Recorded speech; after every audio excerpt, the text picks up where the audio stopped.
हरिने माझे हरिले चित्त, भार वित्त विसरले, आता कैसी जाऊ घरा, तू हे बरा लौकिक.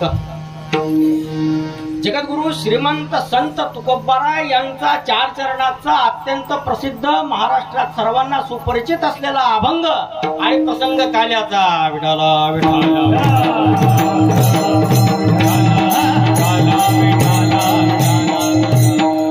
बदलापूर नगरीमध्ये आपल्या सगळ्यांना कल्पना आहे, दत्त जयंतीच्या निमित्ताने होत असलेला हा सप्ताह आणि या सप्ताहाच्या सांगतेची काल्याच्या प्रसंगाची आजची कीर्तन सेवा आणि कीर्तनाच्या चिंतन सेवेसाठी चिंतनासाठी निवडलेला अभंग हा गवळणपर प्रकरणातला आहे. अत्यंत थोडक्या वेळेमध्ये अल्पसा परिहार द्यायचा तर वंदनीय मेहकरला जन्म झालेले आणि काशीला समाधिस्थ झालेले वंदनीय संत श्री बाळाभाऊ महाराज उपाख्य उर्फ श्वासानंद माऊली यांनी 1924 ला विश्वनाथ महाराज उर्फ त्यांना काय म्हणायचे बाबासाहेब यांना गुरुमंत्र दिला आणि त्यांना दत्तात्रेयाची मूर्ती दिली आणि आज्ञा केली की या बोदलापूरमध्ये दत्त जयंतीचा उत्सव सुरू करा.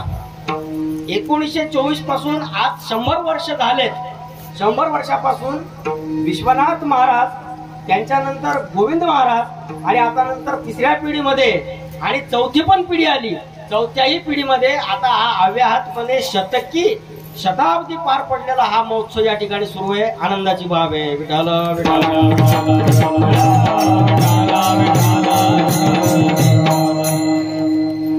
आजचा प्रसंग काल्याचा आहे, अभंग गवळणपर प्रकरणातला आहे आणि गोकुळातल्या एका गवळणीच्या मनामध्ये निर्माण झालेला प्रश्न आणि त्या प्रश्नाच्या शंकेच्या निमित्ताने तिने समाधानासाठी केलेली पृच्छा या अभंगाच्या माध्यमातून जगद्गुरु तुकोबारायांनी विदित केलेली आहे. विठाला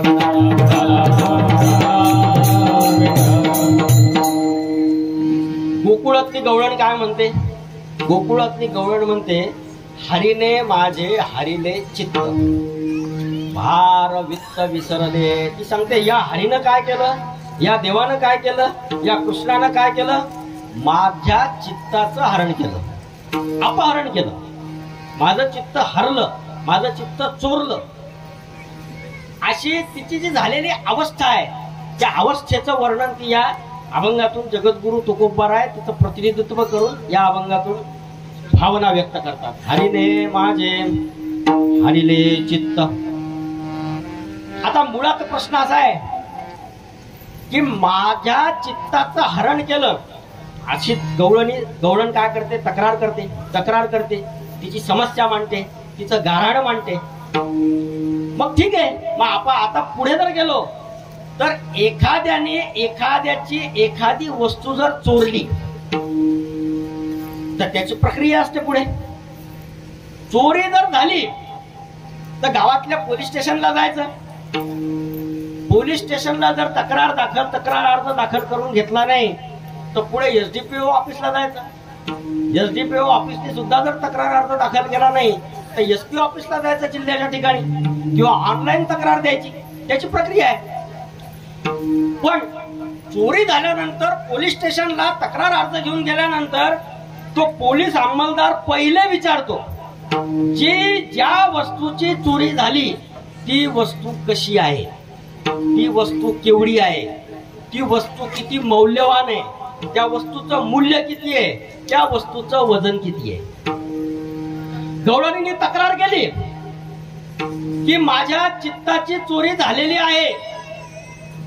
पण मग प्रश्न जर विचारला की ज्या तुझ्या चित्ताची चोरी झाली ते चित्त कसं आहे, ते चित्त कुठे आहे, कुठे होतं, कसं होतं आणि नेमकं किती होतं, वजन काय होतं, 50 ग्रॅम होतं का, 70 ग्रॅम होतं का, 100 ग्रॅम होतं का, वजन काय होतं.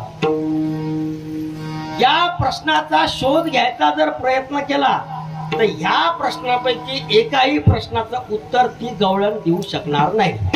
याचं कारण काय? ते चित्त कुठे आहे, कुठे होतं हेही दाखवू शकणार नाही, कसं होतं हेही दाखवू शकणार नाही, किती होतं हेही दाखवू शकणार नाही. याचं कारण काय की ती अमूर्त संकल्पना आहे. डोळ्याने दिसते का? जी वस्तू, ज्या वस्तूची चोरी झाली ती वस्तू डोळ्याने दिसणारी जर असली तर तिचं वर्णन करता येणं शक्य आहे. पण चित्त हे डोळ्याने दिसत नाही. आणि चार्वाकाच्या दृष्टीने जर विचार केला, चक्षुर्वै सत्यम, जे डोळ्याने दिसते तेच खरं आणि जे डोळ्याने दिसत नाही ते खरं नाही असं जर मानलं, अशा दृष्टिकोनातून जर विचार केला तर चित्त या संकल्पनेचाच बाध होतो. आहेत ना अशा गोष्टी? बरेच जण असे असतात ना की जे प्रत्यक्ष चक्षुर्वै सत्यम, बाप दाखव आणि श्राद्ध कर, आमच्या डोळ्याने जे आम्हाला दिसते, अहो तसं चित्त आहे का? डोळ्याने दिसत नाही. मग डोळ्याने दिसत नाही म्हणून चित्त नाही का? मग नाही जर म्हटलं तर त्या चित्तामुळे होणारा जो परिणाम आहे तो परिणाम आपण घालवू शकतो का? त्या परिणामाचा बाध होऊ शकतो का? नाही. पण परिणाम असल्यामुळे चित्त मानावं लागते. जसं चित्त डोळ्याने दिसत नाही, बऱ्याचदा बऱ्याच ठिकाणी बऱ्याच वेळेला पहिल्यापासून विचारला जाणारा तसाच प्रश्न, देव आहे का? कारण याच भूमिकेतून जर पुढे गेलो आणि विचार केला तर एक वर्ग असा आहे की डोळ्याने दिसत नाही ना, आम्हाला डोळ्याने दिसत नाही म्हणजे देव नाही. आणि नास्तिक मतवाद्यांचं हे जे मंडन आहे, वास्तविक पाहता तसा नास्तिकवादाचा विचार केला तर नास्तिको वेद निंदकः, पण जगामध्ये देवाचं अस्तित्व अमान्य करणाऱ्याला सामान्यतः बहुधा ढोबळमानाने नास्तिक म्हटलं जाते. एक मजेदार गोष्ट मला आठवली याला अनुलक्षून. डोळ्याने दिसत नाही त्या अर्थी देव नाही, आणि डोळ्याने जोपर्यंत दिसत नाही तोपर्यंत देवाचं अस्तित्व आम्ही मान्य करणार नाही असा एक वर्ग जगामध्ये पूर्वीही होता, आजही होता, आजही आहे आणि भविष्य काळातही राहणार आहे. एकदा काय झालं, एक शिक्षक त्यांच्या वर्गामध्ये इमाने इतबारे व्यवस्थित शिकवत होते. 30-40 विद्यार्थी होते आणि त्यात एक विद्यार्थी होता. त्या विद्यार्थ्याकडे घरी गेल्यानंतर त्याचे आजोबा बारकाईने लक्ष द्यायचे. त्याचा अभ्यास कसा सुरू आहे, काय सुरू आहे, अभ्यासाकडे लक्ष द्यायचे, तो काय करतो काय नाही. पूर्वीच्या काळी होती अशी पद्धत. घरातले जे मुलं आहे काय करतात, कुठे जातात, कधी येतात याच्याकडे लक्ष ठेवण्याची पूर्वी पद्धत होती. आता उलट झालं, लहानांना मोठ्याकडे लक्ष ठेवावं लागते. श्रेयस सारखा एक मुलगा विद्यार्थी आणि दररोज हुशार आणि आज्ञाधारक आणि संस्कारी मुलगा, सकाळी उठला, आंघोळ झाली की पहिले घरातल्या देवघरात जाऊन देवाचं दर्शन घ्यायचं, वडीलधाऱ्यांचं दर्शन घ्यायचं, घराच्या शेजारी असलेल्या मंदिरात जाऊन मंदिराचं दर्शन घ्यायचं. पण साधारणतः 15-20 दिवसांपासून त्या आजोबांचं निरीक्षण सुरू असताना त्यांच्या एक गोष्ट लक्षात यायला लागली की 15-20 दिवस झाले हा आपला नातू याने देवाचं दर्शन घेणं बंद केलं. मग आता देवाचं दर्शन घेणं का बंद केलं? 15-20 दिवस सगळं निरीक्षण केल्यानंतर जेव्हा खात्री पटली तेव्हा एकदा त्याला विचारलं की का रे बाबा, तू दररोज तुझा परिपाठ आहे, मी पाहत होतो, देवाचं दर्शन तू घेणं एकदम बंद का केलं? त्यांनी सांगितलं, आजोबा, आमचे गुरुजी मन लावून सगळे विषय सगळं काही शिकवतात आणि गुरुजींचा गेल्या 3-4 महिन्यापासून एका गोष्टीवर शिकवण्यामध्ये भर आहे की जगामध्ये देव नाही, देवाचं अस्तित्व नाही. आणि का नाही तर जे डोळ्याने दिसते तेच मान्य करायला पाहिजे, जे डोळ्याने दिसत नाही ते मान्य करायचं नाही. आणि म्हणून तुम्हाला देव दिसतो का असा प्रश्न ते आम्हाला नेहमी विचारतात वर्गात. कोणाचाही हातवर होत नाही कारण डोळ्याने देव दिसत नाही. आणि त्याच्यामुळे मग आमच्या गुरुजींनी, शिक्षकांनी आम्हाला सांगितलं की आता देवाचं दर्शन घेणं बंद करा. देव नाहीच तर दर्शन कशाचं घेतलं, म्हणून मी बंद केलं. मला ते पटलं, मी बंद केलं. आजोबा म्हणे ठीक आहे, काहीच हरकत नाही, घेऊ नको. त्यांनी त्याला दर्शन घे किंवा तुझ्या वागण्यात बदल कर असं सांगितलं नाही. 8 दिवस पुन्हा जाऊ दिले. 8 दिवस गेल्यानंतर ते त्याला म्हटले, बेटा बाळा, तुझा अभ्यास खूप छान चालू आहे, शिक्षणामध्ये प्रगती आहे, तुझ्या सरांचं मला कौतुक वाटते, आनंद वाटतो आणि मला त्यांचं अभिनंदन करायचं, कौतुक करायचं, मी वर्गात येऊन अभिनंदन करतो, या म्हणे आजोबा. गेले आजोबा वर्गात. दुपारच्या वेळेला वर्ग भरला, आजोबा गेले आणि शिक्षकांचं शिकवणं सुरू होतं. नमस्कार नमस्कार झालं, जयहरी जयहरी तर काही झालं नाही कारण हरीच मान्य नव्हता. आणि त्यांनी सांगितलं म्हणे, मी कशासाठी आले? मी आलो म्हणे तुमचं कौतुक करण्यासाठी, अभिनंदन करण्यासाठी की खूप चांगली शिक्षणामध्ये प्रगती आहे आणि मला परीक्षा घ्यायची म्हणे, सगळे विद्यार्थी कसे आहेत काय आहेत, विचारा म्हणे प्रश्न, तुम्ही सुद्धा परीक्षा घ्या आणि मी जे शिकवतो त्याच्यामध्ये जर समजा विद्यार्थी नीट उत्तर देऊ शकले तर माझ्याही मनाला समाधान होईल. आजोबांनी प्रश्न विचारणं सुरू केले, सगळ्या विषयातले प्रश्न विचारणं सुरू केले. केमिस्ट्रीचे फॉर्म्युले विचारले. एका वेळेला प्रश्न विचारल्याबरोबर 10-10, 15-15, 20-20 हात वर व्हायचे, सगळे उत्तर बरोबर द्यायचे. मॅथमॅटिक्सचे इक्वेशन्स विचारले, इतिहासातले प्रश्न विचारले, सणावळ्या विचारल्या. एकाही प्रश्नाचं उत्तर कोणीही दिलं नाही असं झालं नाही. 7-7, 8-8, 10-10 हात वर व्हायचे, कोणालाही विचारलं तरी उत्तर बरोबर व्हायचं यायचं. त्यांना खूपच आनंद झाला. म्हणे गुरुजी सर तुमचं अभिनंदन करावं तेवढं थोडं आहे म्हणे, 100 पैकी 100 मार्क पडू शकतील एवढ्या चांगल्या पद्धतीनं वर्गातले विद्यार्थी मुलं तुम्ही घडवले, तयार केलेत. आता एक प्रश्न मी विचारतो, तेवढा प्रश्न विचारून मग आता मी तुमचं अभिनंदन करून इथून तुमची रजा घेतो. विचारा म्हणे. एक प्रश्न विचारतो म्हणे, त्याचं उत्तर आता ज्याला येत असेल त्याने द्या. हे तुमचे सर आहेत? हो म्हणे. यांचं शिकवणं सुरू आहे, रोज तुम्हाला शिकवतात? हो. माझा प्रश्न असा आहे, नेमकं उत्तर द्या, ज्याला नक्की माहिती असेल त्यांनी. या सरांना अक्कल आहे का? सगळा वर्ग आवाज झाला. सर सुद्धा अगदी गडबडून गेले की हा काय विषय आहे, ही काय भानगड आहे. सगळ्या विद्यार्थ्यांचे हात खाली, कोणीच हात वर करेना. पण सगळ्यात शेवटच्या बाकावर बसणारा बॅकबेंचर माझ्यासारखा, ज्याला अभ्यास सोडून सगळ्या विषयात गती होती, असा एक मुलगा होता. त्या मुलाने मात्र हात वर केला. अरे वा वा वा, एक हात वर झाला. सांग, प्रश्न नीट लक्षात आला का? हो म्हणे. काय? सरांना अक्कल आहे का? त्या विद्यार्थ्यांनी धडधडीत स्पष्ट उत्तर दिलं म्हणे, नाही, सरांना अक्कल नाही. म्हणे का नाही? त्याचं स्पष्टीकरण त्यांनी दिलं. सरच आम्हाला 4 महिन्यापासून शिकवायला लागले, जी गोष्ट डोळ्याने दिसत नाही ती नाही.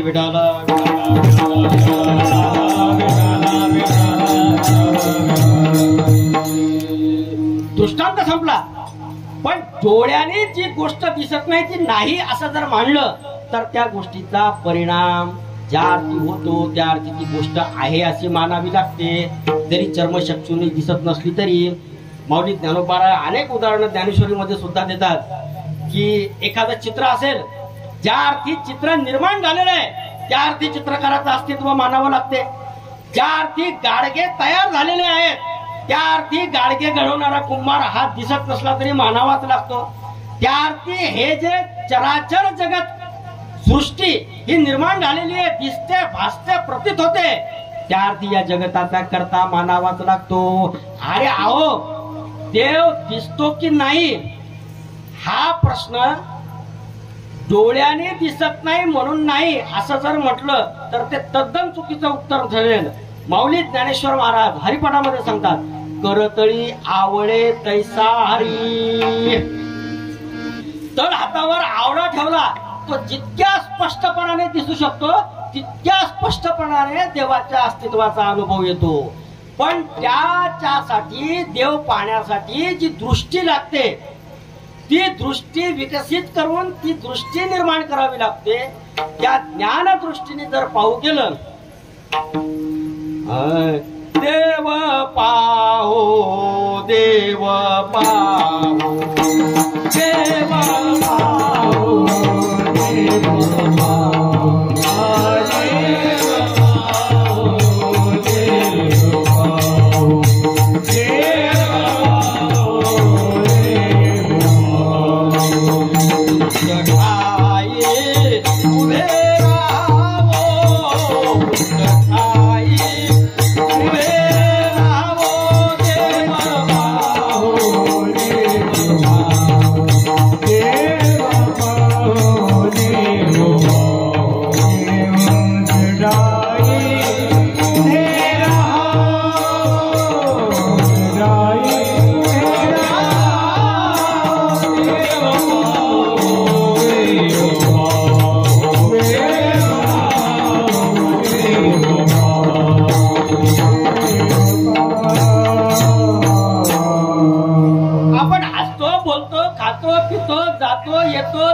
झोपतो, या सगळ्या क्रिया ज्या करतो या सगळ्या क्रिया शरीराच्या माध्यमातून होतात. पण या सगळ्या क्रिया शरीर करते का? शरीर नाही करत. शरीर हे जड आहे, शरीर चेतन नाही. ज्या क्षणाला शरीरातलं चैतन्य हरवते किंवा शरीराला सोडते त्या क्षणी शरीर पडलेलं असते, पण कुठलीही क्रिया करण्याची शक्ती ताकद शरीरामध्ये शिल्लक राहिलेली नसते. पण या शरीराच्या माध्यमातून ज्या क्रिया घडतात, ज्या कृती घडतात, त्या केव्हा घडतात? जेव्हा मन संकल्प करते, निश्चय करते तेव्हा. विडाला विडाला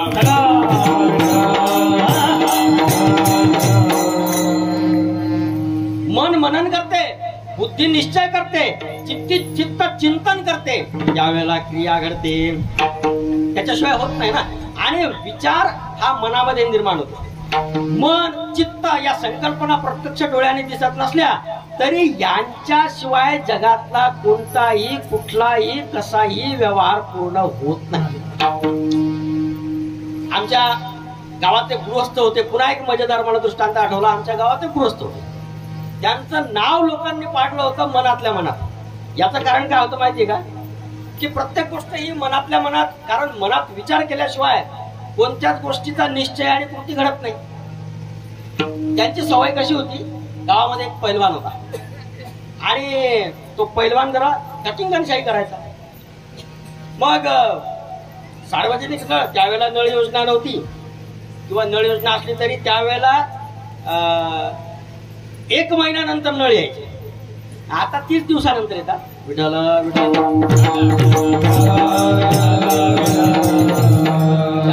त्यांना धन्यवाद. तर त्या नळाच्या तिथे 10 जरी बादल्या समोर लागलेल्या असल्या, पण तो जर आला तर तो झटिंगण बाद असल्यामुळे तो त्या 10 बादल्याच्या समोर पुढची बादली लावून पहिले त्याची बादली नळाच्या खाली लावायचा. बाकीचं कोणाचं काही त्याच्या समोर काही चालत नसायचं.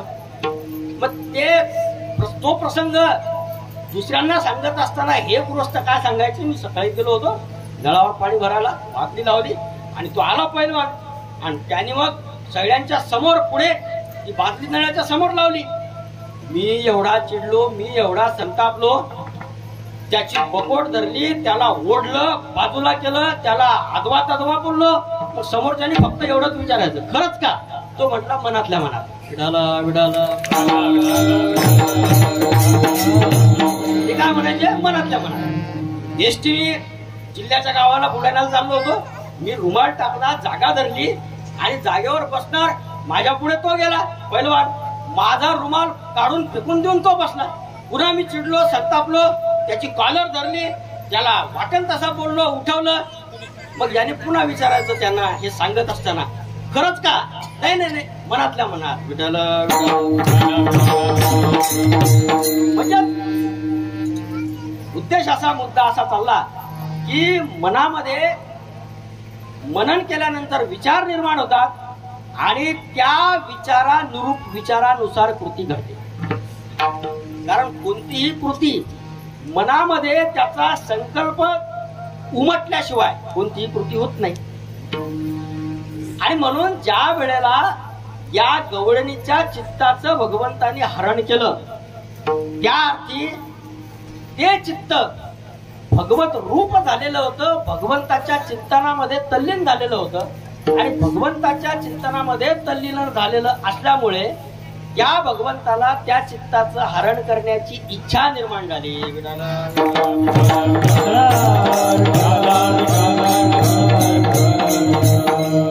बरं, ही गवळण असं सांगते की हरीने माझे हरिले चित्त.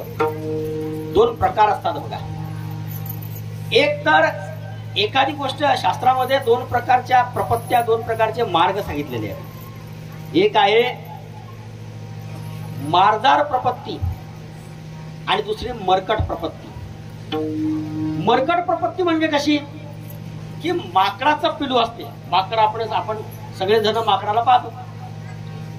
माकड या झाडावरून त्या झाडावर उडी मारते, घराच्या गच्चीवरून टिनावरून झाडावर उडी मारते, झाडावरून पुन्हा शेतातल्या झाडावर उडी मारते. त्या वेळेला त्या माकडीचं छोटस जे पिल्लू असते ते तिच्या सोबत असते, हे आपण पाहतो.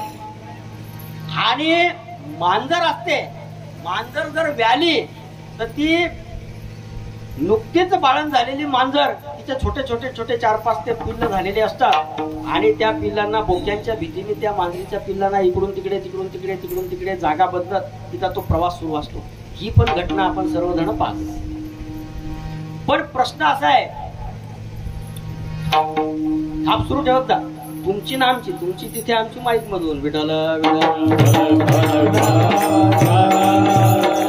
पण प्रश्न असा आहे, या दोन्ही घटना आपण पाहतो, या दोन्ही घटना पाहतो, पण मांजरीने त्या मांजराचं पिल्लू जागा बदलताना घेऊन जात असताना आपण पाहतो आणि माकडालाही पाहतो. पण माकडिणीचं पिल्लू, त्या माकडाचं छोटस पिल्लू, या पिल्लाने स्वतःच्या हाताने त्या माकडिणीच्या पोटाला गच्च धरलेलं असते. म्हणजे ती माकडीण जेव्हा उडी मारायला सिद्ध होते त्यावेळेला ती त्या पिल्लाला उचलून घेत नाही. तुला गरज असेल तर तू माझ्याजवळ ये, तू मला तुझ्या स्वतःच्या प्रयत्नाने मला धर आणि मला पकडून माझ्यासोबत चाल. ही झाली मरकट प्रपत्ती. आणि दुसरी मारदार प्रपत्ती, त्या पिलाला काहीही करावं लागत नाही, दुसरी कोणतीही गोष्ट न करता, स्वतःचा प्रयत्न न करता पिलू नुसतं जागच्या जागी बसलेलं असते. ही मांजर त्या पिलाला स्वतः तोंडात धरते आणि तोंडात घेऊन दात लागू न देता त्या मांजराला घेऊन जाते. मांजराच्या पिलाला कुठलेही प्रयत्न न करता मांजर तोंडात किंवा तिचा मांजरीच्या पिलाचा स्वीकार करा. ही झाली मारदार प्रपत्ती. भक्त सुद्धा या दोन प्रकारचे आहेत. भक्तांमध्ये सुद्धा हे दोन प्रकार मोडतात. एक मरकट प्रपत्तीचे भक्त आहेत. कसे? ज्यांना स्वतःच्या प्रयत्नाने भगवंताची प्राप्ती करून घ्यावी लागते, स्वतः प्रयत्न करावे लागतात. योग मार्ग असेल, ज्ञान मार्ग असेल, कर्म मार्ग असेल, तपश्चर्येनं असेल, नामस्मरणानं असेल, साधनेनं असेल, त्यांना वेगळ्या वेगळ्या मार्गानं परमात्म्याच्या प्राप्तीसाठीचे जे मार्ग आहे त्यांचं अनुसरण करून, प्रयत्न करून, जन्मोजन्मीच्या तपश्चर्येनं, अवघड अवघड अवघड तपश्चर्या, म्हणजे ऋषी मुनींच्या तपश्चर्यांचा जर विचार केला तर कैक जन्म तपश्चर्या केल्यानंतर सुद्धा ऋषी मुनींना भगवंताची भेट, भगवंताची प्राप्ती होत नाही. आता एक तर सुंदर एका दोह्यामध्ये एक वर्णन आहे की एका महात्म्याने भगवंताच्या प्राप्तीसाठी घरदार सोडलं, गाव सोडलं, सगळे सोयरे सोडले, जंगलात गेला, तपश्चर्या सुरू केली. शेकडो वर्ष गेले, हजारो वर्ष गेले. पूर्वीच्या काळी हजारो वर्षांचं आयुष्य असायचं, पण भगवंताची भेट झाली नाही, भगवंताने दर्शन दिलं नाही. जिथे तपश्चर्या सुरू होती तिथे वारुळ निर्माण झालं. वारुळ निर्माण होऊन किडे, मुंग्या, किटकुलं या सगळ्यांनी ते शरीर खाणं सुरू केलं. शरीर खाल्लं. पूर्वी अस्थिमय प्राण असायचे. मांस जरी सगळं घडून गेलं तरी प्राणाचा उपशम होत नव्हता आणि म्हणून ते सगळं शरीर त्या किड्या मुंग्यांनी खाऊन टाकलं.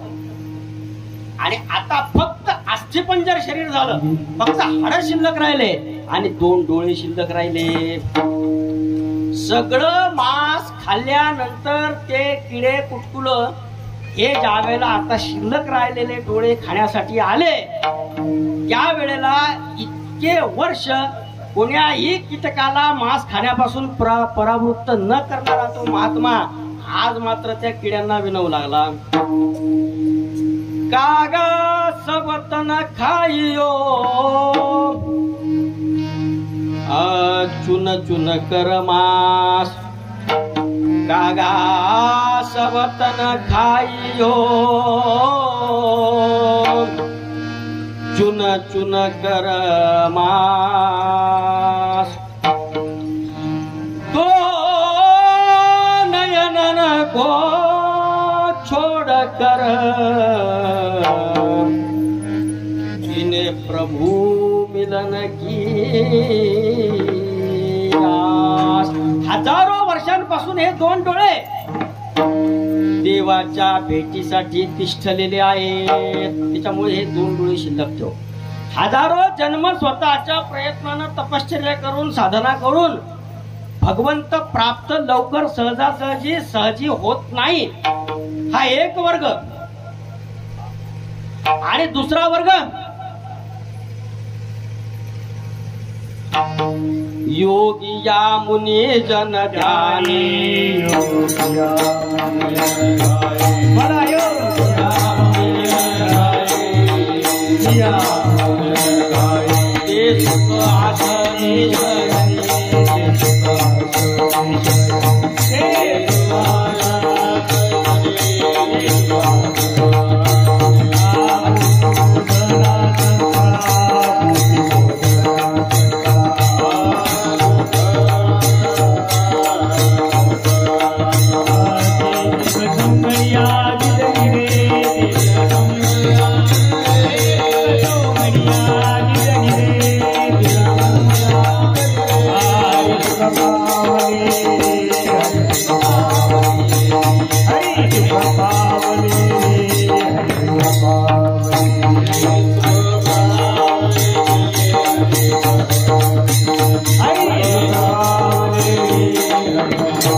योगिया मुनिजन ध्यानी ते सुख आसनी शयनी. दुसऱ्या मारदार प्रपत्तीच्या वर्गातले जे भक्त वर्ग आहेत त्यांना स्वतः काहीही करायचं काम नाही. आणि म्हणून ही जी गवळण आहे ही गवळण त्या प्रकारातली.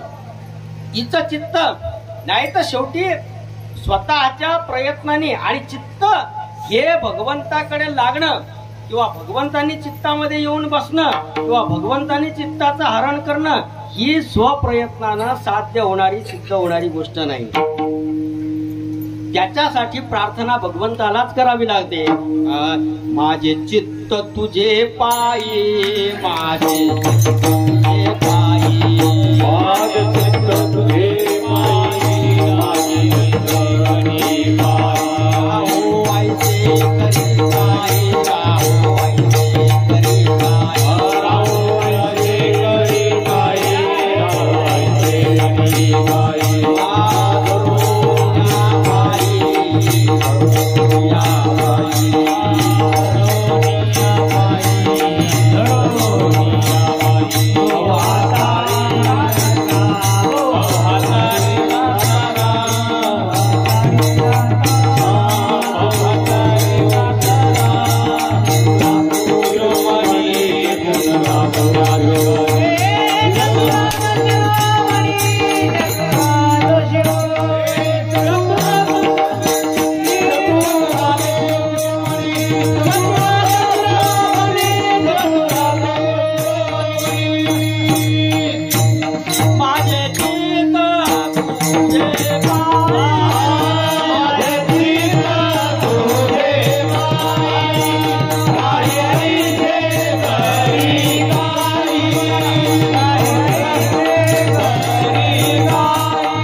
काल्याचा आहे. आणि काल्याच्या कीर्तनामध्ये इतर सर्व कीर्तनामध्ये वक्त्याला विषयाचं स्वातंत्र्य असते. पण काल्याच्या कीर्तनामध्ये आता तुम्ही सर्वजण काल्याच्या कीर्तनाला येत असताना तुम्हाला मनामध्ये एक माहित होतं की या कीर्तनामध्ये आपल्याला काय ऐकायला मिळणार आहे. कारण काल्याच्या कीर्तनामध्ये भगवंतांनी गोकुळामध्ये गोप गोपांसह सवंगड्यांसह गवळणींसह केलेल्या ज्या लीला आहेत या लीलांचं वर्णन करायचं असते. आणि सगळ्यांचं एकत्रीकरण करणं म्हणजे काला आहे. तसा अत्यंत सोप्या शब्दामध्ये काला या शब्दाचा विचार जर केला काला या शब्दाचा तर या शब्दाचाच त्याचा अर्थ आहे. शब्द काय काला. आणि तोच शब्द पुन्हा जर उच्चारला का आला विठ्ठल विठ्ठल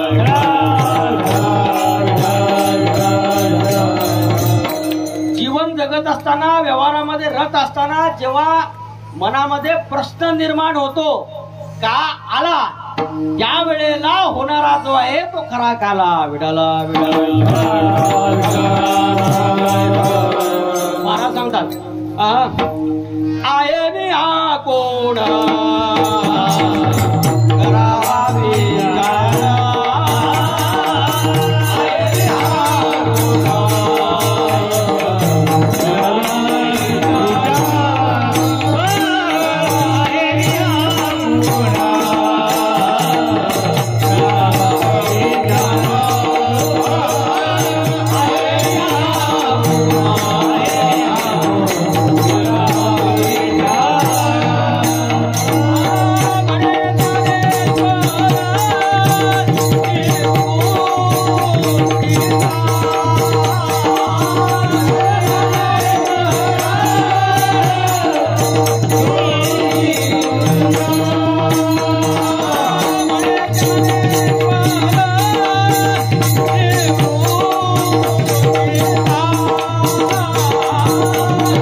कतविदम जातम ही कोण आहे याचा विचार करणं. आणि ही ओळख गोकुळामध्ये भगवंतामुळे गवळणींना गवड्यांना गोपगोपिकांना झाली.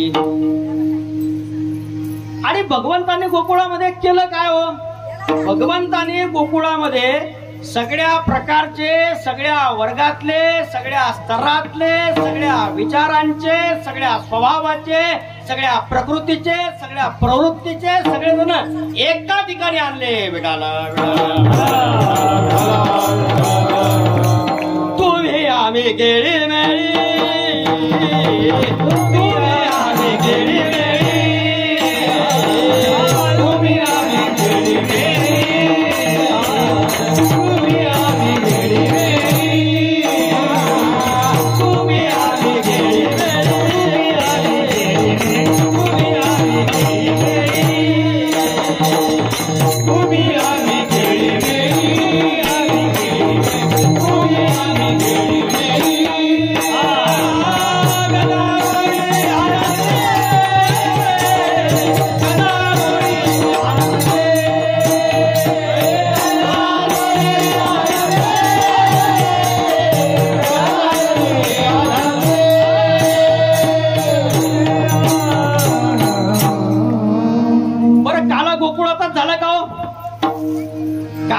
द्वापार युगामध्ये गोकुळामध्ये झाला. आणि काला कलियुगामध्ये पंढरपूरला, वाळवंटामध्ये, महाराष्ट्रामध्ये झाला. विठाला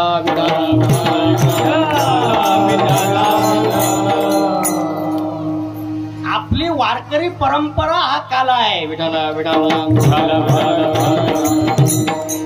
वारकरी परंपरा, वारकरी हा संप्रदाय नाही.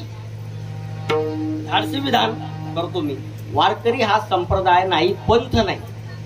एक पंथ किंवा संप्रदाय ही संकल्पना ज्या अर्थानं वापरली जाते त्या अर्थी वारकरी हा पंथ किंवा संप्रदाय नाही.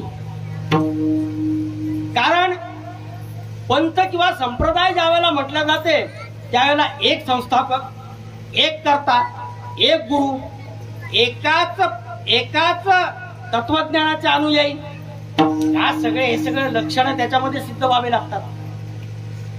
वारकरी रूढ अर्थाने, ढोबळ मानाने वारकरी संप्रदाय हा शब्द जरी वापरला जात असला तरी वारकरी परंपरा असा शब्द मी नेहमी वापरतो. कारण हा वारकरी संप्रदाय नाही. याचा कारण असं आहे की वारकरी हा अनेकविध, नानाविध, वेगवेगळ्या प्रकारच्या संप्रदायांचा काला आहे.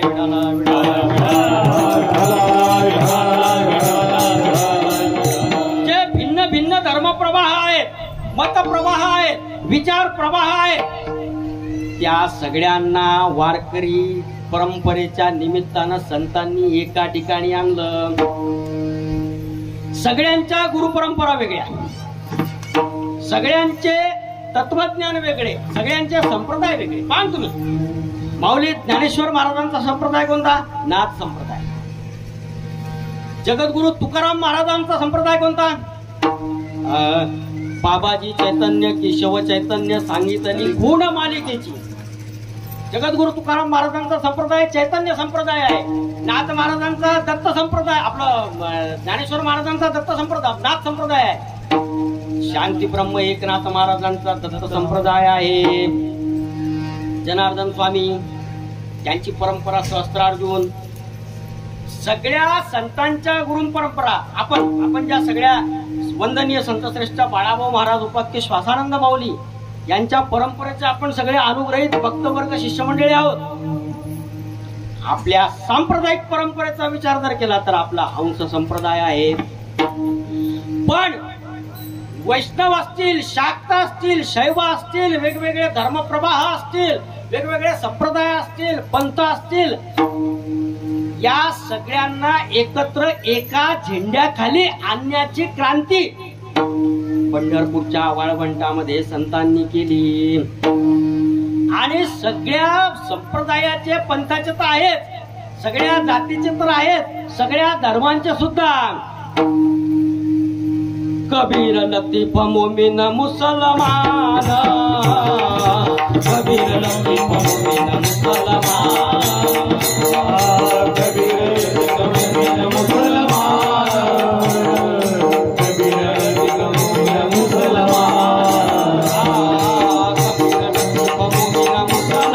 मुसलमान, कबीर लतीफ मोमीन मुसलमान, कबीर लतीफ मोमीन मुसलमान, कबीर लतीफ मोमीन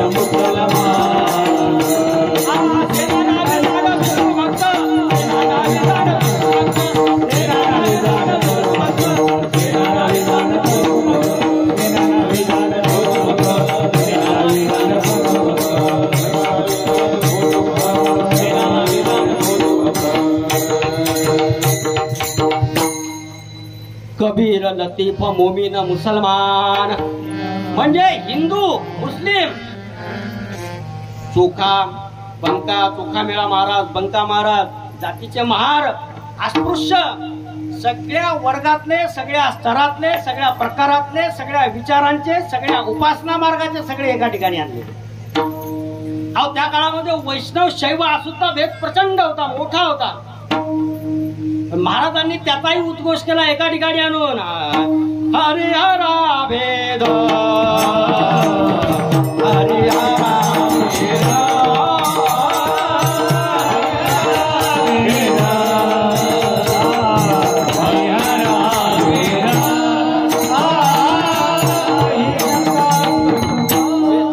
वेळ कमी राहिला. हरिहरा भेद नाही, हरिहरा भेद नाही, नका करू वाद.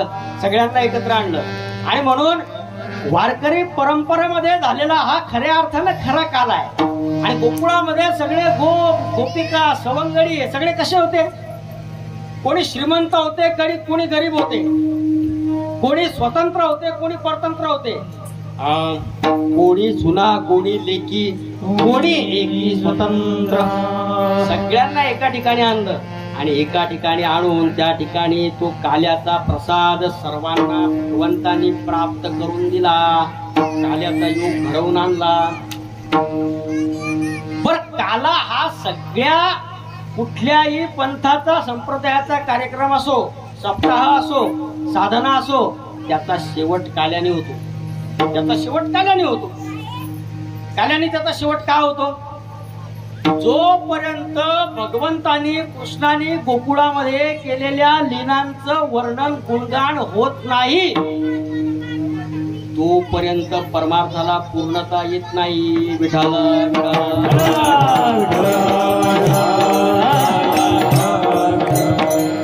याचं कारण असं आहे की कृष्ण भक्ती हे अध्यात्माचं सर्वोच्च अधिष्ठान आहे. सर्वोच्च अधिष्ठान, परमार्थाचं सगळ्यात मोठं अधिष्ठान जर कोणतं असेल तर कृष्ण भक्ती आहे. म्हणजे सगळ्या प्रकारच्या साधना केल्या, उपासना केल्या, पण एक कृष्ण भक्ती जर केली नाही तर सगळ्या साधना व्यर्थ ठरतात. पण काही जरी नाही केलं आणि एक कृष्ण भक्ती केली तर सगळ्या साधना फलीभूत होतात. कृष्ण भक्ती विना तरला कृष्ण भक्ती विना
कृष्ण भक्ती विना तरला आहे कोण?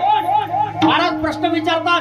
यावा निवडून एक तरी ज्याने कृष्ण भक्ती केली नाही पण तरीही त्याचा उद्धार झाला, असं एक उदाहरण जर असेल तर मला ते उदाहरण दाखवून द्या, असं आव्हान महाराज प्रमाणामधून देतात.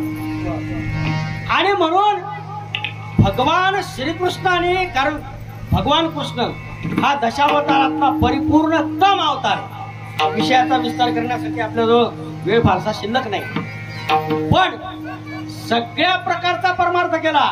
पण गोकुळातल्या कृष्णाच्या लीलांचं वर्णन जर केलं नाही तर तो परमार्थ व्यर्थ ठरतो. आणि म्हणून जो जसा सप्ताहाचा पूर्णतेचा काला झाला की सप्ताह पूर्ण झाला, तशी कृष्ण भक्ती केली म्हणजे परमार्थ पूर्ण झाला. विठाला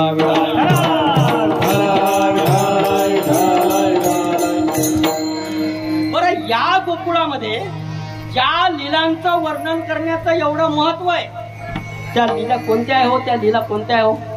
गोकुळामध्ये कृष्णाने केलं काय? गोकुळामध्ये कृष्णाने चोऱ्या केल्या, गोकुळामध्ये कृष्णाने खोड्या केल्या, गोकुळामध्ये कृष्णाने व्यभिचार केला. सामान्यपणे ज्या गोष्टीला आपल्या व्यावहारिक जीवनामध्ये आपण अपवित्र समजतो, अशुद्ध समजतो, त्याज्य समजतो, निंदास्पद समजतो, त्या सगळ्या गोष्टी कृष्णाने गोकुळामध्ये केल्या. आणि त्या सगळ्या गोष्टी करूनही, म्हणजे गंमत पहा, अनैतिक व्यवहार म्हणजे व्यभिचार. गोकुळामध्ये गवळणींनी कृष्णासोबत व्यभिचार केला आणि जगद्गुरु तुकोबारायांसारखा विरक्त महात्मा, विरक्त संत त्या गोकुळातल्या गवळणींच्या व्यभिचाराला धन्यता देतात. व्यभिचाराला धन्यता.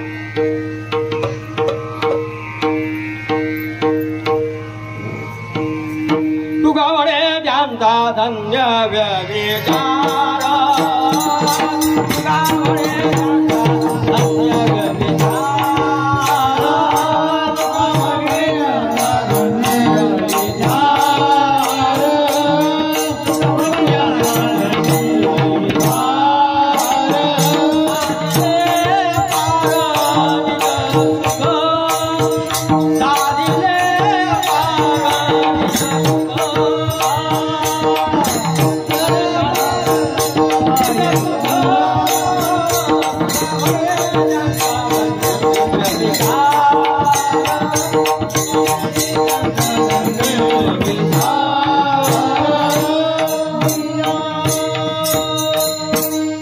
म्हणे त्यांचा धन्य व्यभिचार साधिले अपार निज सुख. अहो, तुमच्या आमच्या आपल्या परमार्थाला सुद्धा कोणी धन्यता देत नाही.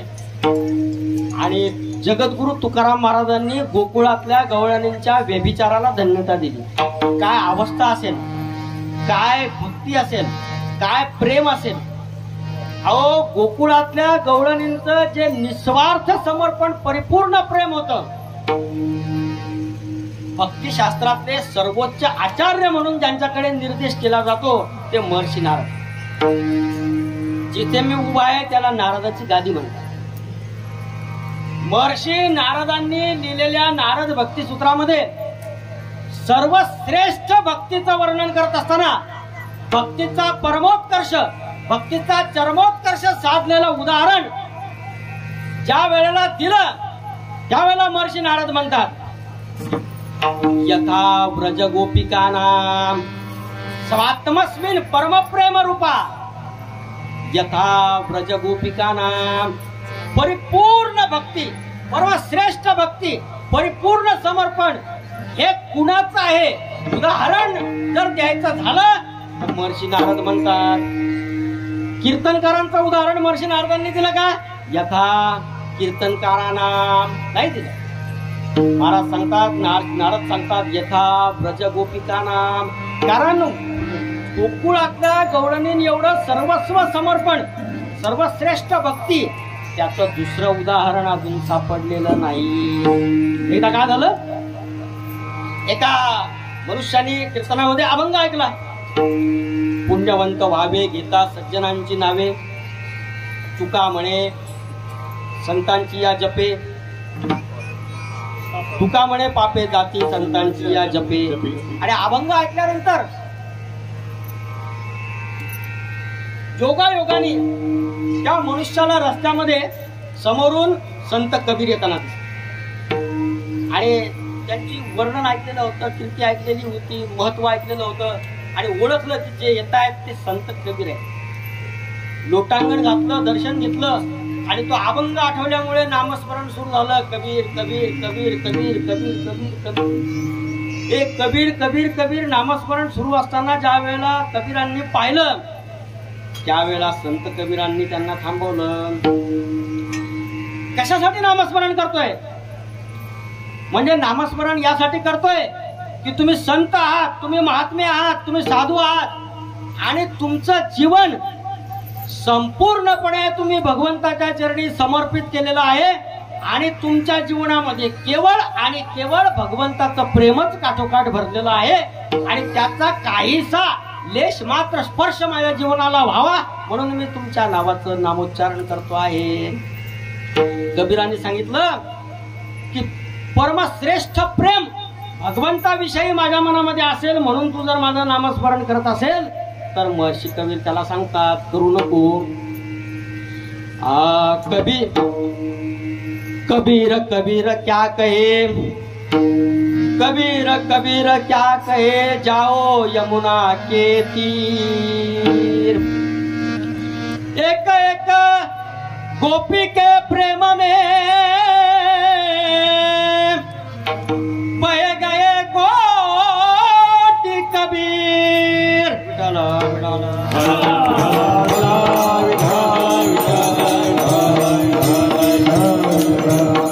गोकुळामध्ये जा, यमुनेच्या काठावर जा. एक एक गोपी के प्रेम में बह गए कोटि कबीर. भगवंताच्या कृष्णाच्या प्रेमाशिवाय दुसऱ्या विषयाचा त्या मनाला चित्ताला गोपिकांच्या स्पर्शच होत नव्हता आणि संपूर्ण सर्वस्व समर्पण असं होतं की कुठल्याही प्रकारची खाताना कृष्ण, पिताना कृष्ण, चालताना कृष्ण, झोपताना कृष्ण, त्या कृष्णाच्या शिवाय दुसरं काहीही जीवनामध्ये उरलेलं नव्हतं. आणि अशी अवस्था कृष्णाला बघितल्यानंतर झाल्यानंतर नवे नवे एका ठिकाणी तर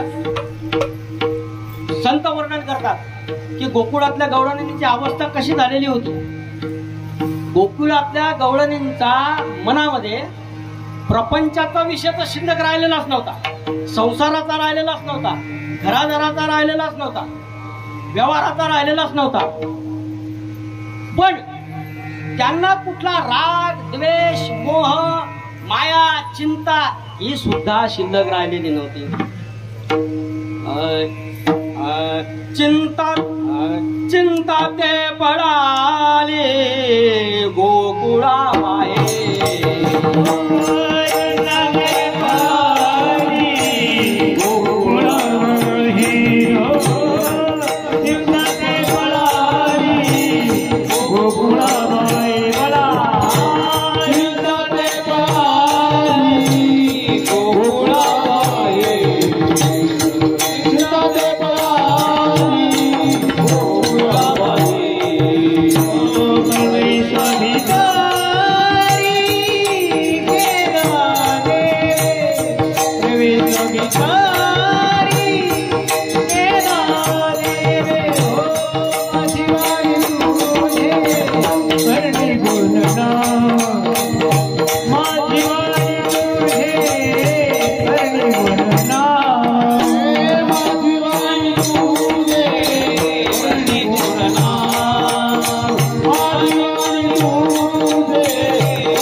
चिंता ते पळाली गोकुळा बाहेरी प्रवेश भितरी केला देवे. त्या देवानं आपण ऊन चित्तामध्ये प्रवेश केल्यामुळे झालं काय, अहो चिंता गोकुळाच्या सीमेच्या आत येण्याचीच हिंमत नाही राहिली चिंतेची. चिंता ते पळाली गोकुळा बाहेर. बर, चिंता माणसाच्या जीवनामध्ये कोणत्याही माणसाला चिंता हा परिपूर्ण जडलेला रोग आहे. एकही माणूस असा नाही की ज्याला चिंता नाही. म्हणजे एका संस्कृत सुभाषितामध्ये तर असं सांगतात की चिता आणि चिंता या दोन शब्दामध्ये केवळ अनुस्वाराचा फरक आहे. पण चिता मात्र चिंतेपेक्षा बरी, कारण ती मेल्यावर जाळते. पण चिंता माणसाला जन्मापासून मरेपर्यंत जाते. विठाला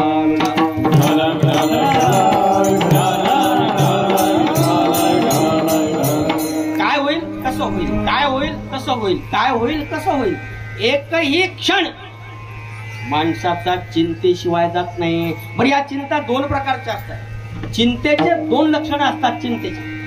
काही चिंता अशा असतात की समजा एक चिंता असली ती जरी संपली तरी दुसरी चिंता निर्माण होऊ शकते. दुसरी संपली तरी तिसरी चिंता निर्माण होऊ शकते. तिसरी संपली तरी चौथी चिंता निर्माण होऊ शकते. म्हणजे एक संपली म्हणजे दुसरी निर्माणच होणार नाही असं नाही, हे पहिलं लक्षण. आणि दुसरं लक्षण असं की जी चिंता लागून राहिलेली आहे ती चिंता जरी संपली तरी तीच चिंता पुन्हा निर्माण होणार नाही असंही नाही.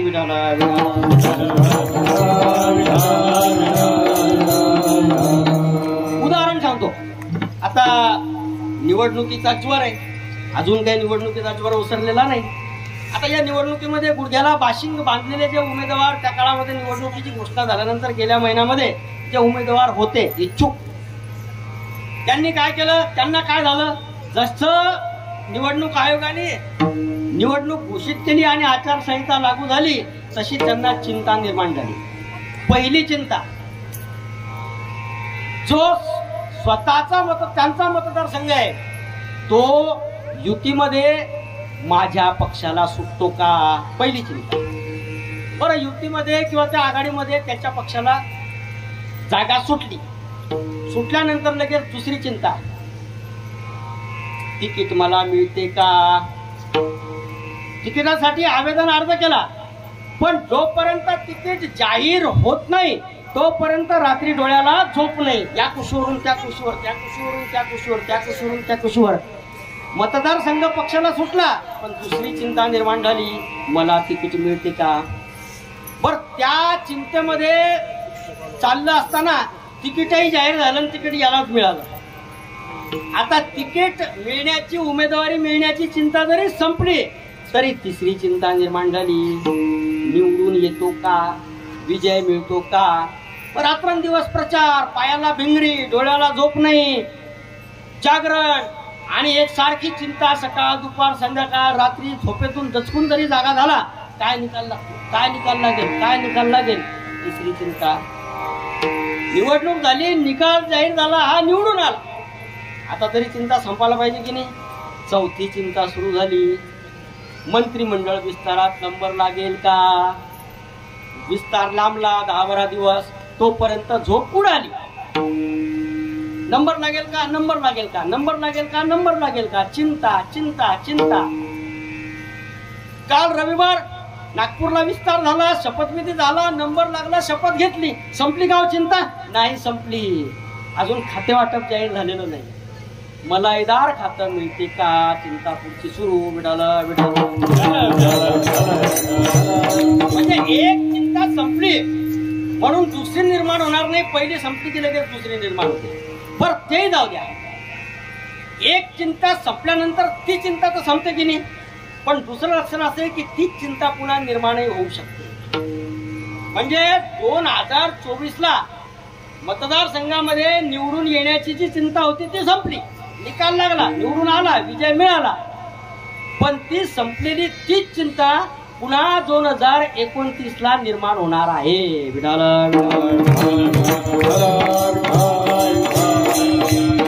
म्हणजे आणि ही जी चिंता मानवी जीवनाला सतत सतत सतत रात्रंदिवस छळते, पोखरते, जीवन क्षीण बनवते, ती चिंता गोकुळातल्या गवळणींना, गोपगोपिकांना, सवंगड्यांना राहिलेलीच नाही. आणि म्हणून त्यांचं जीवन हे आनंदमय झालं, कारण जिथं चिंताच नाही तिथे आनंद आहे. जिथं चिंताच नाही, चिंता संपली की माणसाला हायचं वाटते. आणि म्हणून मग काय झालं की ह्या गवळणी ज्या आहेत, त्या गवळणी ज्या वेळेला करिता काही कामधंदा तमाल श्याम ध्यानी म्हणी. कामधंदा करत होत्या, कारण परतंत्र होत्या, सुना होत्या, कोणी सुना कोणी लेकी. मग सडा संमार्जन करणं, घर सावरणं, यमुनेवर पाणी आणायला जाणं, पाणी भरायला जाणं, हे सगळे काम त्यांना करावं लागायचे.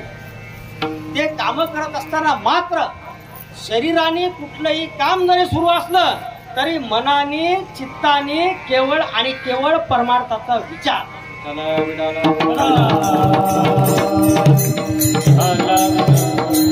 मनामध्ये चित्तामध्ये त्याच्याशिवाय दुसरा विचारच नाही, विषयच नाही.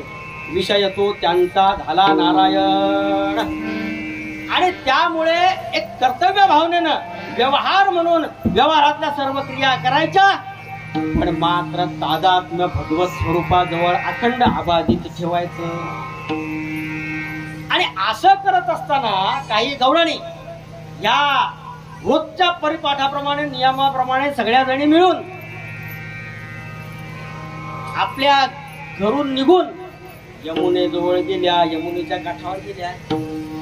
यमुनेच्या नदीमधलं पाणी त्यांनी आपापल्या घड्यामध्ये भरलं आणि रिवाजाप्रमाणे ते पाण्याचे घडे घेऊन घरी यायचं. घरी यायला निघाल्या, गप्पा सुरू होत्या, घडे भरलेले होते, गवळणी निघाल्या होत्या.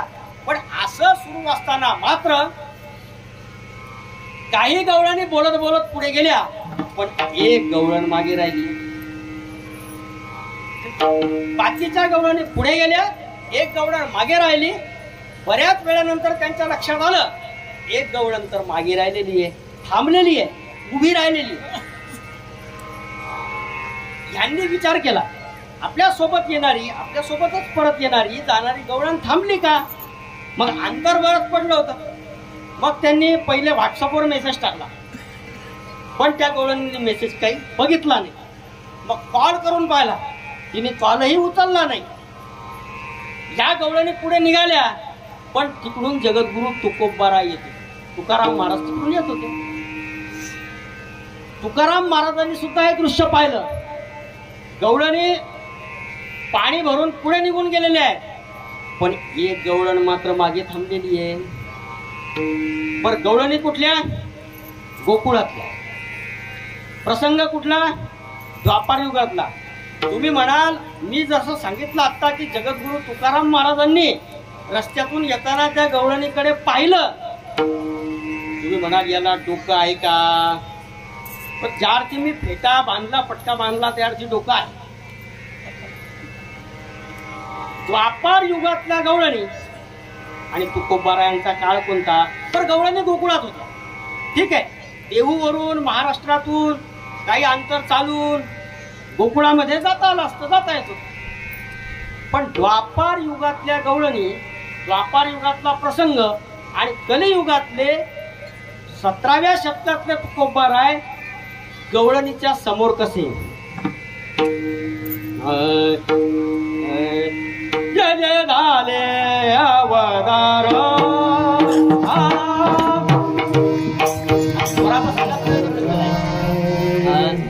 जे जे झाले अवतार, जे जे झाले अवतार तुका त्यांचा बरोबर. तुकाराम महाराज सगळ्या अवतारामध्ये सगळीकडे सोबत होते. गोकुळामध्ये सुद्धा जगद्गुरु तुकोबाराय विद्यमान होते, अस्तित्वात होते, उपस्थित होते. आणि तुकाराम महाराजांनी जेव्हा गवळणीकडे पाहिलं की बाकीच्या पुढे गेल्या आणि ही थांबली, तुकाराम महाराजांनी विचारलं की हे गवळणे, बाकीच्या सगळ्या पुढे गेलेल्या आहेत, तू एकाच ठिकाणी उभी आहे, जागच्या जागी थांबलेली आहे, निश्चल उभी आहे, पुढे न जाता एकाच ठिकाणी तू का थांबली? तिचं उत्तर अभंगाच्या पहिल्या चरणात. हरीने माझे हरिले चित्त, हरीने माझे हरिले चित्त, हरीने माझे हरिले चित्त, हरीने माझे हरिले चित्त, हरीने माझे हरिले चित्त, हरीने माझे हरिले चित्त, हरीने माझे हरिले चित्त, हरीने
माझे हरिले चित्त भार वित्त विसरले.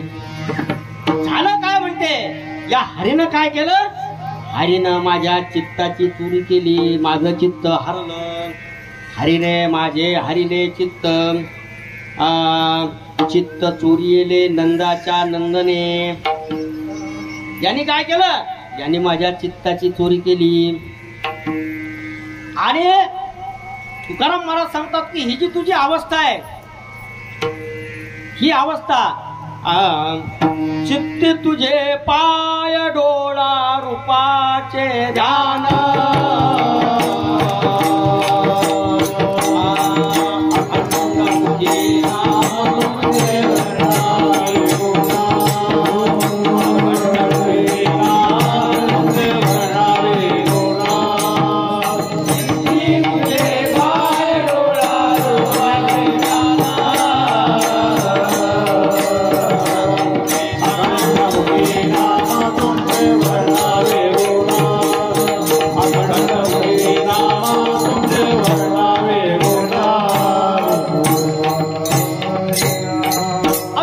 भक्तांची अभिलाषा आहे, मागणी आहे, भक्ताची अपेक्षा आहे.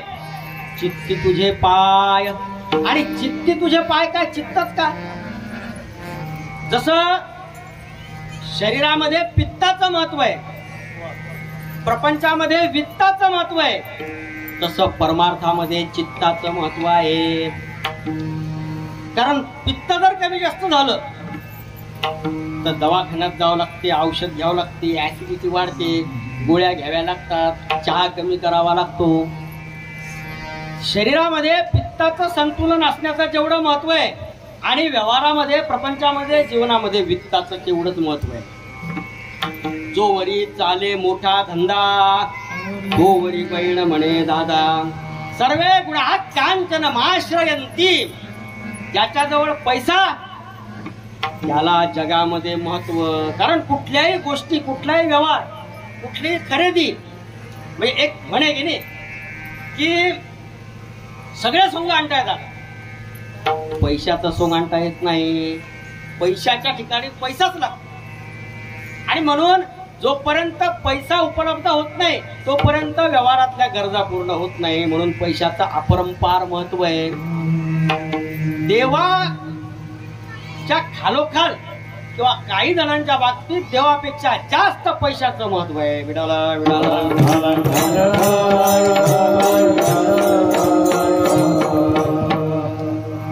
तसं परमार्थामध्ये मात्र तसं कशाचं महत्व आहे, चित्ताचं महत्व आहे. कारण शरीराने क्रिया जरी घडली तरी शरीर जड आहे. शरीराने घडणाऱ्या क्रियेला महत्व नाही जोपर्यंत त्या शरीरात घडणाऱ्या क्रियेच्या मागे चित्त असत नाही. कारण परमार्थ हा चित्ताचा आहे, मनाचा आहे. महाराज सांगतात, तू मन हे मीचे करे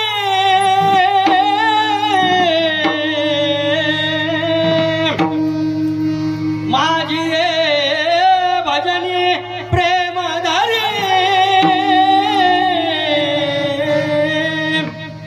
सर्वत्र नमस्कारे मज एकाते.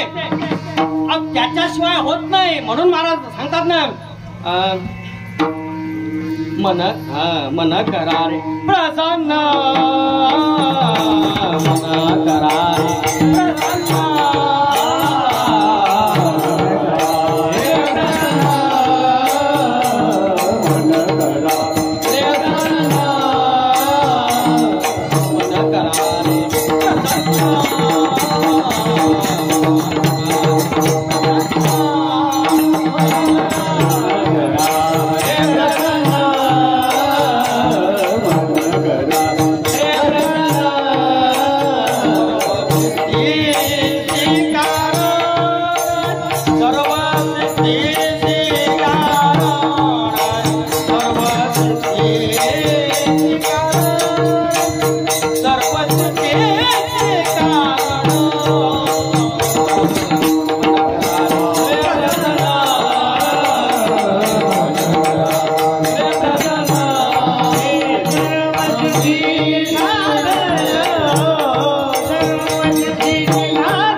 होतं. कसं? या चित्ताचीच भगवंताने चोरी केलेली होती. स्वतःला त्यांना कुठलेही प्रयत्न करण्याची गरजच पडली नाही. भगवान कृष्ण स्वतःहून आले आणि भगवान श्रीकृष्ण स्वतःहून चित्त घेऊन गेले. ते चित्त भगवत रूप झालं होतं, भगवतमय झालं होतं, भगवत शरण झालं होतं. चित्तामध्ये एका भगवंताशिवाय दुसरा विषय उरलेला नव्हता. आणि म्हणून ते जे भगवत रूप झालेलं चित्त आहे, त्या चित्ताच्या अवस्थेचं झालेलं वर्णन, स्वतःच्या जीवनाची झालेली अवस्था. अवस्था कशी झाली? कामधंदा सगळा सुरू होता, पण चित्ताचं आकर्षण मात्र केवळ कृष्णाकडे. महाराज एका सुंदर अशा प्रमाणामध्ये सांगतात, तुझ्या मुरलीची ध्वनी अकल्पित पडली कानी, विवळ झाले अंतःकरणी, मी घरधंदा विसरले. दुसरं काय? घरधंदा विसरली. व्यवहार सुरू होता, पण त्या एका वेणूनाद फुलविले वेणूनादे, त्या एका वेणूचा नाद कानावर पडला की मग मात्र चित्तामध्ये दुसरा कुठलाही विषय हा शिल्लक राहत नव्हता. भगवत रूप, भगवत शरण, भगवतमय अशी अवस्था झाली. आणि म्हणून ती गवळण तुकोबारांना सांगते की हे जगद्गुरु तुकोबार आहे, या भगवंतानं काय केलं? माझ्या चित्ताची चोरी केली. चित्त चोरी आले नंदाच्या नंदाने, माझं चित्त हरण केलं. आणि म्हणजेच मी काय झाली? मी भगवंतमय झाली, म्हणजे भगवंताशी कृष्णाशी मी रत झाली. आणि म्हणून मी भगवंताशी रत झाली. हा व्यभिचार माझ्याकडून घडल्यामुळे आता माझा पुढे प्रश्न निर्माण झालेला आहे, मी उभी का आहे, घरी का जात नाही, अभंगाच्या दुसऱ्या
प्रतारे काम नोहे पुरा, म्हणून व्यभिचारा टेकली. पण प्रश्न निर्माण झालेला आहे, या कृष्णाशी आता मी रत झालेली असल्यामुळे आता कैसी जाऊ घरा. आता मला माझ्या घराकडे जाण्याची लाज वाटून राहिलेली आहे. लाज. एखादं अपकृत्य, एखादी वाईट गोष्ट करून जर कोणी गावामध्ये जर आला तर त्याला स्वतःच्या घरी जाण्याची काय वाटते? लाज वाटते की आता मी माझ्या घरी कसं जाऊ, माझ्या घरचे मला काय म्हणतील, माझी अपकीर्ती झाली, माझा लौकिक राहिला नाही. नोहे बरा लौकिक, माझा जो लौकिक होता तो संपला, माझा लौकिक आता बरा राहिला नाही. सगळीकडे चर्चा झाली की ही गवळण, ही गोपिका भगवान श्रीकृष्णाची रत झालेली आहे. या गवळणीने भगवान श्रीकृष्णाशी व्यभिचार साधलेला आहे आणि याची चर्चा सगळीकडे झालेली असल्यामुळे आता कैसी जाऊ घरा. नोहे बरा लौकिक विठोपार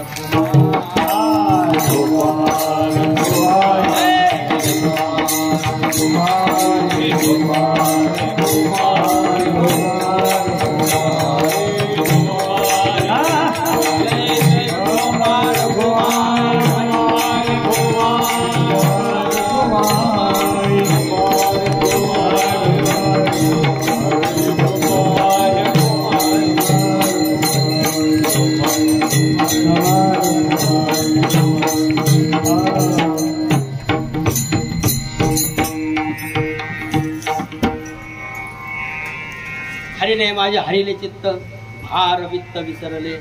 हरीने माझे हरिले चित्त या पदाचा आपल्या संकल्पित मर्यादित वेळेमध्ये आपण विचार केला.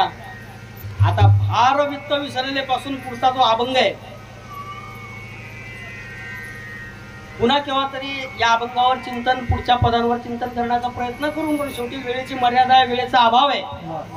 ती गवळण सांगते हरीने माझे हरिले चित्त, आणि त्यामुळे झालं काय म्हणते की माझं भार वित्त मी विसरले. माझं भारही विसरला, वित्तही विसरलं, भारही गेला, वित्तही गेला. भार गेला म्हणजे काय झालं, वित्त गेलं म्हणजे काय झालं, याचं चिंतन करण्यासाठी आता आपल्याजवळ वेळेचा अभाव आहे. आणि म्हणून ते गवळण पुच्छा करते, विचारणा करते, शंका विचारते. आता कैसी जाऊ घरा लोहे बरा लौकी. परत ते म्हणते तुका महाराज तुम्ही भेटले, जवळचे भेटले, प्रेमाचे भेटले, आप्त भेटले. कारण संत हे आप्त असतात. आप्त वचन प्रमाण संतांनी जे सांगितलं ते आपल्याला प्रमाण काय, आप्त वचन प्रामाण्य मांडणारा आपला संप्रदाय, आपली परंपरा आहे. आणि तुम्ही आप्त भेटले, सोयरे भेटले, नातेवाईक भेटले, जवळचे भेटले, प्रेम करणारे भेटले म्हणून तुम्हाला सांगते. गवळण म्हणा लागली पण ही गोष्ट दुसऱ्यांना कोणाला सांगण्याचा सुद्धा डाग राहिलेला नाही ना परक्या माणसांना. अभंगाच्या तिसऱ्या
सांगता गोष्टी घरची कुटी खातील.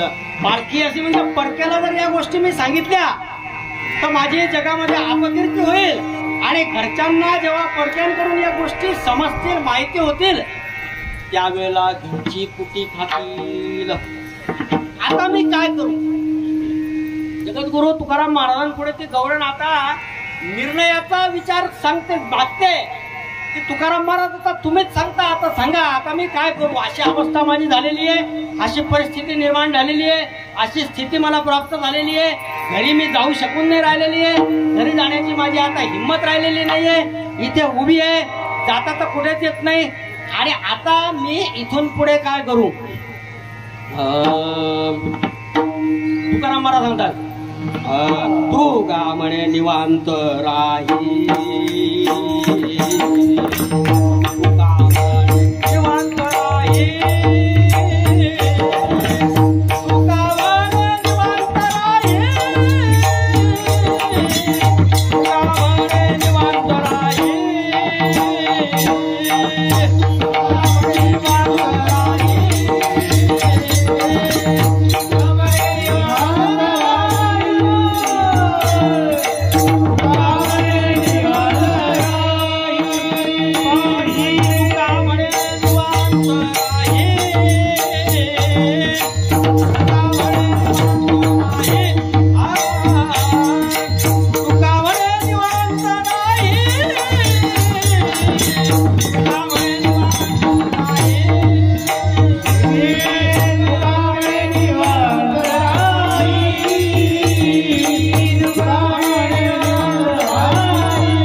तू आता जिथे आहे, जशी आहे, ज्या स्थितीत आहे त्याच स्थितीमध्ये तू आता काय कर. तुका म्हणे निवांत राहील. नुसतं घरामध्ये पलंगावर पडून टेकून पाय लंबे करून टीव्ही पाहत, एका बाजूला पेपर वृत्तपत्र पडलेलं आहे, कोणाचा फोन जर आला काय करतोस, आपण म्हणतो निवांत आहे. चिंता नाही, काळजी नाही, काम नाही, दुसरं काही करायचं नाही. ज्यावेळेला मनुष्याची स्थिती जी असते तिथं वर्णन आहे निवांत. जगद्गुरु तुकोबाराय सांगतात की ही स्थिती जन्मोजन्मीची तपश्चर्या करून सुद्धा ज्या योग्यांनाही प्राप्त होत नाही ती स्थिती तुला प्राप्त झालेली आहे. आणि म्हणून या स्थितीमध्ये तुका म्हणे निवांत राहील. पाहिले पायी परतुनी. अल्पशा वेळेमध्ये, मर्यादित संकल्पित वेळेमध्ये या काल्याच्या प्रासंगिक नैमित्तिक अभंगावर या ठिकाणी चिंतन करण्याचा संपूर्ण अभंग जगद्गुरु तुकाराम महाराजांच्या मुखातून प्रसवलेले अभंगच नाही, अभंगाचं चरणच नाही, अभंगाच्या चरणाचा पूर्वार्ध किंवा उत्तरार्धच नाही, तर अभंगाच्या कोणत्याही चरणातल्या एखाद्या उत्तरार्धातला एक शब्दच नाही, त्या शब्दातला एक अक्षरच नाही, त्या दोन अक्षरांमधली जी पोकळी आहे ती पोकळी सुद्धा महासागरापेक्षा विशाल आहे.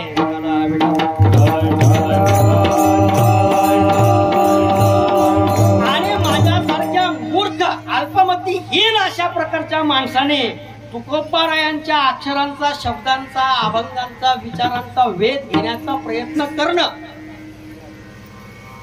ही केवळ हे समर्पण आहे. समर्पण.